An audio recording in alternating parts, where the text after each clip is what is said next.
Àyìndé Mọ́túndé agbọ́lọ́hùn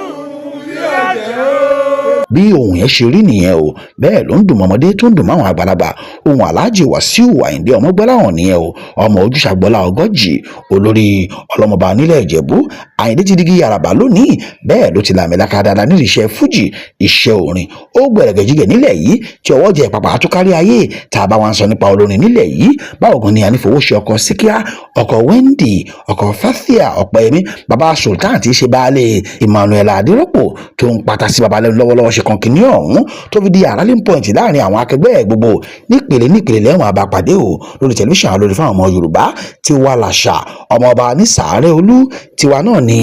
àwọn ìròyìn tó mọ́yán lórí dáadáa. Mọ́lá Elégùṣì wọ́n ń bínú orí wọ́n ń tọ́ sọkúsọ wọ́n ń tún ètò.